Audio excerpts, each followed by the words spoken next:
बड' लेटेस्ट आपडेटआव बयखौबो बरायबाय। दिनैनि रादाबखौ फरायदों आं प्रमद खाख्लारि। गिबि निउज आपडेट दङ। सिबिआइनि गोदान गाहाय सायख'नाय जागोन। हादरनि बयनिख्रुइबो गोहोगोरा नायबिजिरग्रा फसंथान सिबिआइनि गाहाय बिबाननि मासिया थांनाय मार्च दाननिफ्रायनो उदां जानानै दं। सिबिआइनि गाहाय मासिनिफ्राय ऋषि कुमार शुक्लाया आजिरा लानायनि उननिफ्रायनो सिबिआइआ गावसोरनि गाहाय मासिखौ सुफुंजानो नागिरबोगासिनो दंमोन। सिबिआइनि गोदान गाहायखौ सायख'नो थाखाय दिनै 24 मेआव मोनसे जथुम मेल जिरायगोन। मख'नो गोनांदि बे जथुम मेलाव सिबिआइनि गाहायखौ सायख'नो थाखाय हादरनि गाहाय मन्थ्रि नरेन्द्र मदिआबो बाहागो लागोन होननानै मिथिनो मोननाय जादों। नैथियाव दङ जिएसपिनि सासे मावथिआ हमजादों। बाक्सानि बरमायाव आर्मि आरो पुलिसनि जथायै अपारेशन। बे अपारेशनाव गोबां बिबांनि हाथियारजों लोगोसे नब कुमार सरनिया दैदेननाय गण सुरक्षा पार्टीनि सासे मावथिआ हमजादों। हमजानाय मावथिखौ भवेश बर्मन होननानै मिथिनो मोननाय जादों। पुलिसा मिथिहोनाय बादिब्ला बे नायबिजिरनायाव गंसे 7.65 पिस्तलनि मोननै मेगजिन, मोन 7 राउन्ड गुलिफोरजों लोगोसे गंसे गारि बोखांनो हायो। हमजानाय मावथिखौ आलाकजारनि भवेश बर्मन होननानै मिथिहोदों। पुलिसा AS01DU 0724 नंनि गंसे गारिनि सिटनि सिङाव बे हाथियारखौ बोखांनो हायो।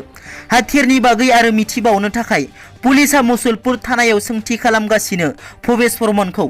मख'नो गोनांदि बिधान सभा बिसायख'थियाव नब कुमार सरनियानि जानानै गोख्रोङै बिसायख'थि फोसावदिंनायाव बाहागो लादोंमोन भवेश बर्मनआ। थामथियाव दङ मन्थ्रि रानथ पेगुआ बुंदों सिबिएसइनि 12थि थाखोनि आनजाद आरो हायार सेकेन्डारिनि जोबथा आनजाद खुंफुंजानो थांगासिनो। हादरनाङै कर'ना भाइरासनि थासारिखौ नोजोर होनानै मिरु सरकार आरो रायजो सरकारा फरायसाफोरनि आनजाद खुंफुंनायखौ दोनथ'नाय जादोंमोन। मिरु सरकारा सिबिएसइनि 12थि थाखोनि जोबथा आनजादखौ लानानै मैया रबिबारखालि मोनसे गोजौ थाखोनि सावरायमेल जानानै थाङो। आसामनि सोलोंथाइ मन्थ्रि रानथ पेगुआ खौरांगिरिनि सिगाङाव फोरमायदों दि आसामाव सिबिएसइनि 12थि थाखोनि जोबथा आनजादजों लोगोसे आसाम हायार सेकेन्डारिनि जोबथा आनजादखौ खुंफुंनाय जागोन होनना। ब्रैथियाव दङ जिनाहारि खालामग्रा रघुनाथ नार्जारिखौ पुलिसा हमबाय। 9 बोसोर बैसोनि सासे उन्दै गथ'साखौ जिनाहारि खालामग्रा जुनार आखुनि दायनिगिरि 55 बोसोर बैसोनि रघुनाथ नार्जारिखौ पुलिसा हमबाय।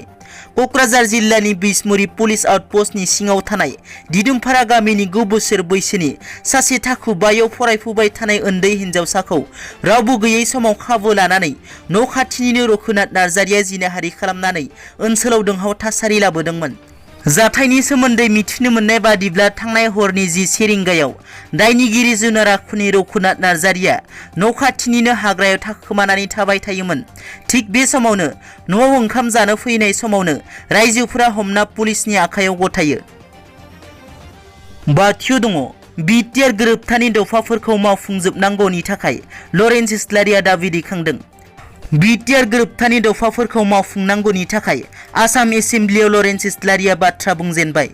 बिटिआर एकर्डनि सासे सागानगिरि लरेन्स इस्लारि बिथाङा दिनै सोलिबाय थानाय आसाम बिधान सभायाव बिटिआर गोरोबथानि माखासे मानि खामानि मावफुङैखौ सदनाव उपाधन खालामदों।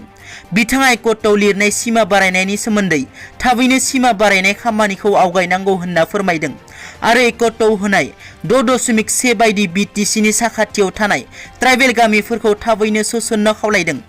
6.3 दफायाव थानाय बायदि फरायसालिखौ सरखारि खालामनायनि बाथ्रा आरो बिटिसिनि फोरोंगिरिफोरखौ रेगुलार खालामनो थाखाय उपाधन खालामो। बारग' एनडिपिफोरनि मोननांगौ फिथाइ आरो जेलाव थानाय एनडिपिफोरखौ उदां खालामनो थाखाय उपाधन खालामो। दथियाव दङ बिटिसि बाजेट जथुमाव बेरेखा दोलोनि एमसिएलएफोरा नुजाथियाखै।